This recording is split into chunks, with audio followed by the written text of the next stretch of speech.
Hey there, Gemini Sun, Gemini Moon, Gemini Rising. Welcome to your reading for February 13th through the 19th. Sorry for the delay. I'm getting messages coming in, and so you have this card here. It's called Cathedral of Light. I want you to look at it, though. It looks like Pallas Athena. Pallas Athena worked her way through your sign toward the end of last year, 2022, and really brought up this self-empowerment energy. That's what it feels like wisdom and self-empowerment that came through. And she's in Cancer now. She just did a retrograde.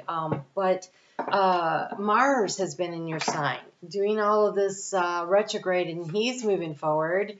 And they actually catch up again in Leo and spend quite a bit of time in Leo while Venus is in Leo, the three of them working together. So Venus gets into your sign in, I want to say, like May, and so it feels significant. Okay, so this is the balancing of the divine masculine and divine feminine energies, and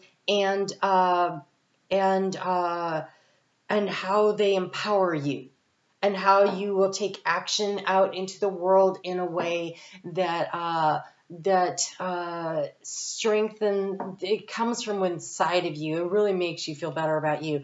And so you may still be feeling a little stuck. We have overall here the Eight of Swords energy, okay? I just want to say that the wisdom and the information is on its way. It may take a couple of months for you to really sort through everything, whatever this disempowering energy that you've been working through, to really set yourself free to get things moving. Because when everybody's hanging out in Leo like they will be over the summer, that is an energy of choice and decision making for you. And I think you make a lot of very empowered choices during the summer. So heads up on that. That has totally almost nothing to do with this week, but that was the messages coming through, and I don't like to not bring forward what I'm getting. Okay, so let's get into this week. This Eight of Swords energy is saying basically what Athena is saying. You are not stuck. You are not stuck. You just haven't seen the way out yet. And so she's here to bring enlightenment. She's here to help you to see the way through. So it's the stubborn attitudes, extending the olive branch, and artistry. It sounds like negotiation, right? The art of negotiating through a very sticky, prickly situation. There is a solution, but it's going to be in the give and the take and the creating the balance. But I believe that you know something's over. It's just a matter of setting yourself free from it. What is over? I don't know.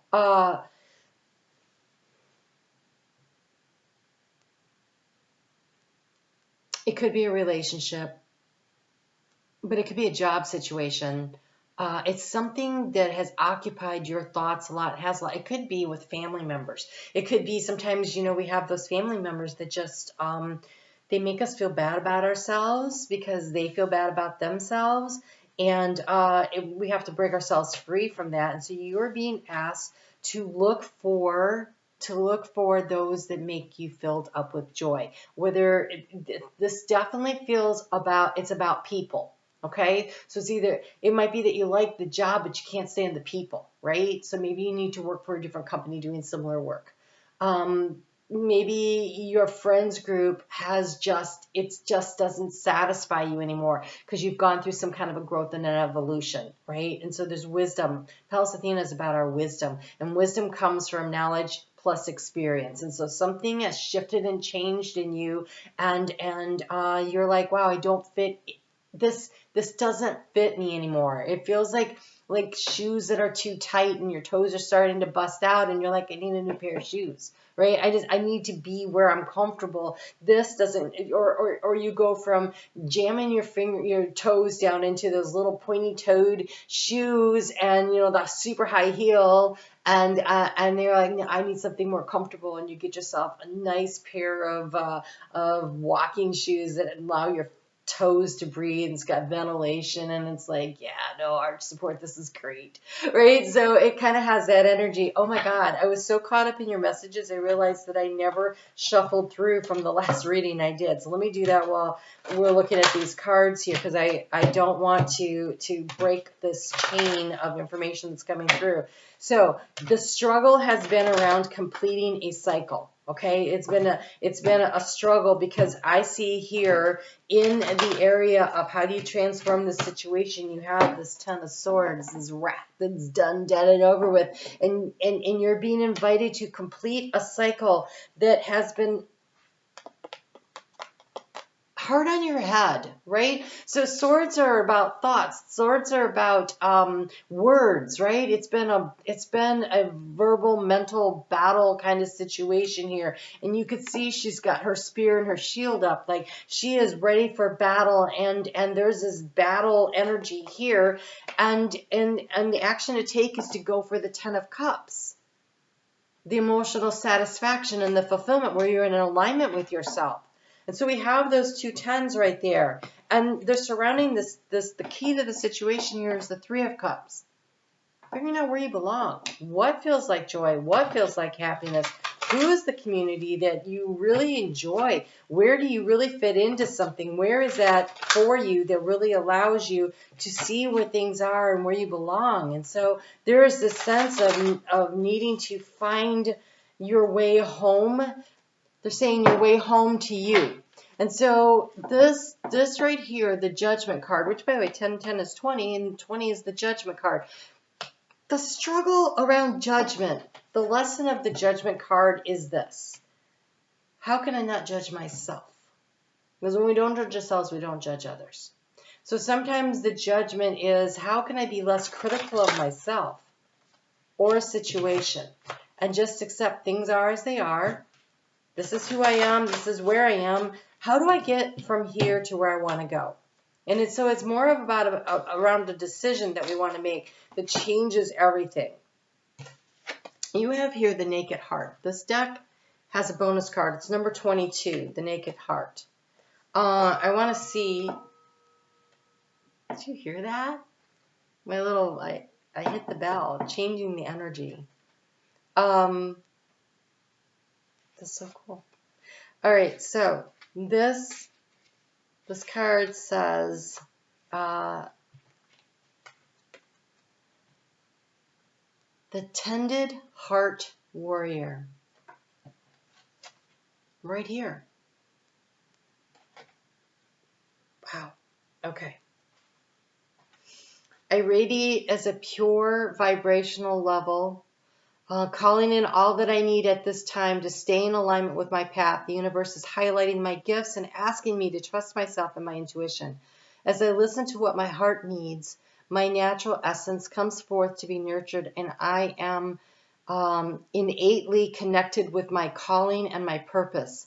Comparing myself to others, that's the releasing the judgment right here.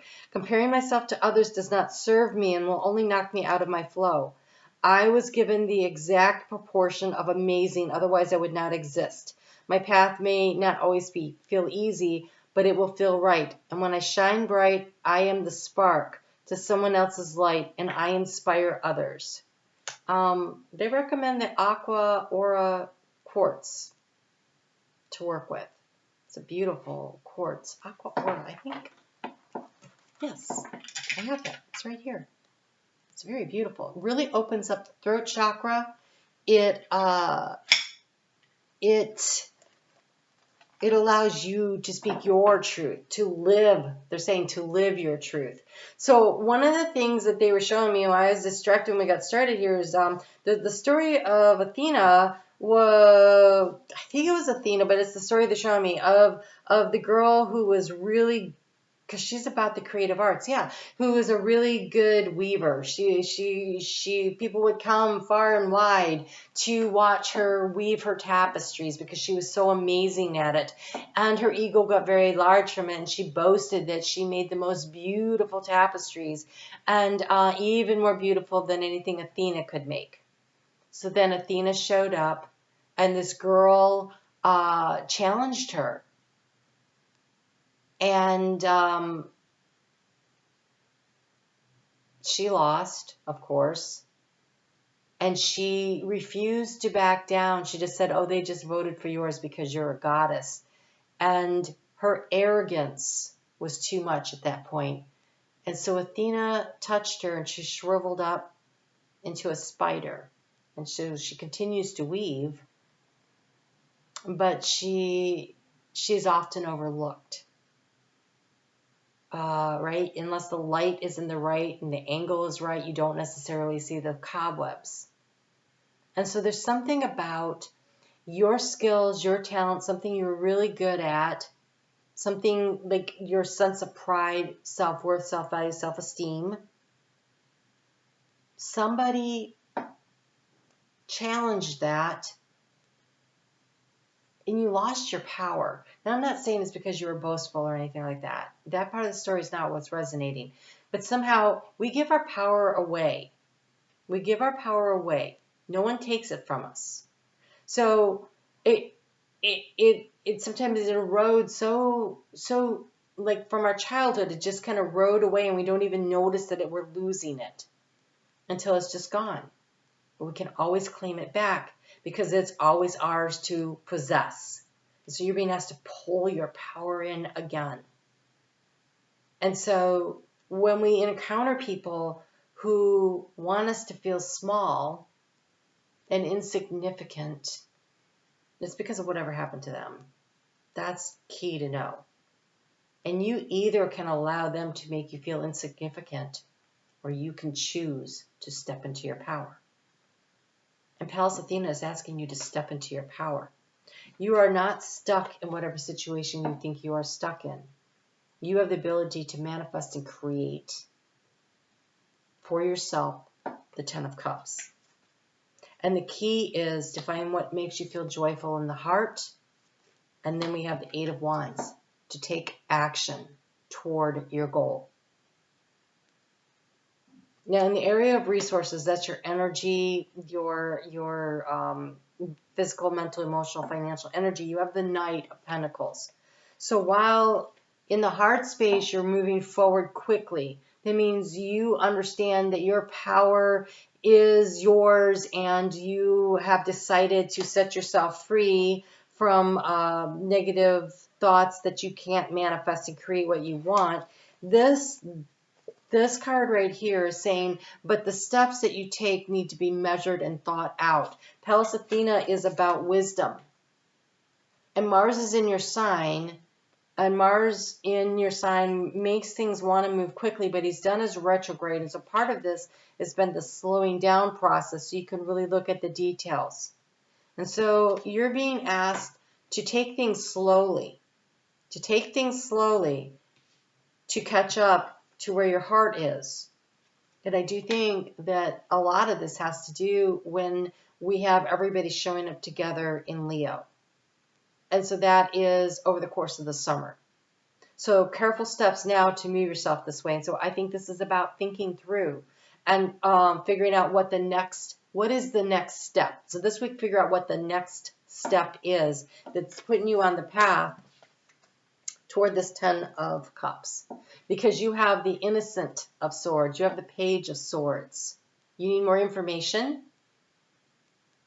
It's a new idea. It's a new beginning. It's the moving forward. So you need to know something. And so this week, step number 1 may simply be to start looking around to see where can you find a different job, if it's a job situation. Or maybe those friends don't really work for you. Is there another group in the area that you live that seems interesting that you could start networking? Because again, I get this web thing, this networking into another situation, right? And so there is some kind of a need to investigate a little bit to figure out who can help you. If it's a financial situation, maybe you need a financial advisor seeking the information. It is like step by step by step. And so this is like the first step of this that is happening for you. So this week, while your heart says, all right, I'm ready to go, you need to be practical in the application of how you start moving things forward. And really be careful because on Monday with that moon in Scorpio, The moon in Scorpio has this energy around it this time because some of the things it's running into. If it looks too good to be true, take another look. So that wouldn't be the time to do it. But when the moon moves into Sagittarius, now that energy opposes your energy, but it has this really upbeat energy. And I think if you allow yourself to feel lifted up. So this week, there's a lot of opportunity for socializing, especially on the weekend. But so maybe you make some inquiries about like getting together with your friends and you set it up on Tuesday. Now, Tuesday is Valentine's, and if you're in a partnership, I recommend the romantic breakfast in bed in the morning because the evening has some really difficult energy when that's when that moon directly opposes Mars in your sign, and that can create a lot of friction and arguments, especially since it's in your sign, Gemini. I would be extremely careful of that energy. And so, but it might be the part where you're like, you know what, I've had enough. I'm definitely doing something. And that might be where you're like, yeah, no, got to get out of this situation, whatever it is. Venus, who is a big player this year, and I think in this scenario, really a big player for you, she is still in Pisces. So her energy is squaring yours. So you're feeling the tension of wanting to make a change when it's in a square. You're like, yeah, this isn't really working. It's itchy and uncomfortable. Well, itchy and uncomfortable is a quincus. This is worse than that. This is definitely like, nope, something's got to give, right? It's the tension of two things pulling in two different directions, like the wishbone, right? That pulling apart. That energy right there is going to conjunct with Neptune, which says there are no limits. So whatever it is you want, whatever you want to create, whatever you want to, there's no limits. So free yourself to dream fully and completely what it is you want. Really visualize it when that energy is going on this week. I think you'll find that very beneficial. Allow yourself to feel healed. We have clearing the past and healing the present, the rejuvenating rain coming out. And so it is really about releasing and letting go. They're saying, let this situation go. And a lot of times what people say about us, the crap they say about us, it's just because they don't feel good about themselves. I've got a lot of water, Cancer and Pisces energy. And for me, when people say things and they hurt, it was really hard for me to get to the part where I realized that, a good 90 to 95% of what people say and do with regards to me has like nothing to do with me. It has to do with their own experiences, and they're in pain and they're lashing out, or they see what they want to see because it reflects back to them the things they don't like about themselves. When someone doesn't like something about you, guaranteed they don't like it about themselves, right? I get told a lot that I'm controlling, but that's funny because actually I'm not. I'm very independent, and these controlling signs want to control me, and they don't like it when they can't control me, but that doesn't mean I'm controlling. I'm just independent, and I'm not succumbing to their need to control. And so that's why you always got to look at, like, wait, why are they saying that? Why are they saying that, right? And so you have to pay attention to this. This is a week to really count your blessings and to negotiate, to give and receive and be grateful for the shifts and the changes that you have going on here. Scorpio also got this card here for that moon in Capricorn. So the moon gets into Capricorn 12 o'clock in the morning on the dot, Thursday morning Eastern time zone. That sets up some really productive days to really wrap up some cycles, right? And we have the sun still in fellow air sign of Aquarius conjuncting Saturn, and it wants to help you create some structure here. And so this is a really productive day to get some stuff going. So this give and take, this creating this balance is going to be very beneficial for you. I didn't do this one. I thought I did.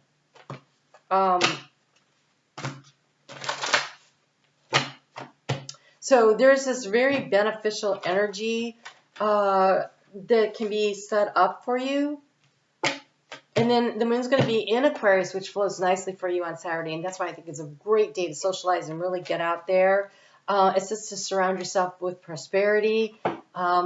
Go find people that you really enjoy hanging out with. Do things that make you feel abundant in any form. And then the moon is going to, the sun's going to move into Pisces at 5:34 p.m. Eastern Time Zone on Saturday. And our energy starts to dip as we move toward that new moon that's happening on Sunday or Monday, depending on where you are in the world. Be on the lookout for your new moon videos. Air signs come out on Wednesday, and so be on the lookout for that. I have a success video if you didn't see it. I will put this up here for you and check that out. But you have here, your attention is being drawn to the infinite nature of reality. That is Venus conjunct Neptune in Pisces. That is the Sun in Pisces. That is Saturn getting ready to move into Pisces. It'll be doing that in just a couple weeks. And so you are really being asked to see the infinite of possibilities, not feeling like you're stuck in a situation. You can escape from whatever this is. So the infinite nature of reality, that which exists beyond the known is beyond measure. There is so much more. You just need to do a little more research and start moving in the direction that brings you joy and happiness. So I do think this rejuvenating rain energy here is also about, as Mars starts picking up speed, you start to feel more like your old self. And I think that's wonderful. You guys take really good care of yourself. I'm on Facebook every day. Your success video will be over here. And I will see you back here for the new moon. Take good care.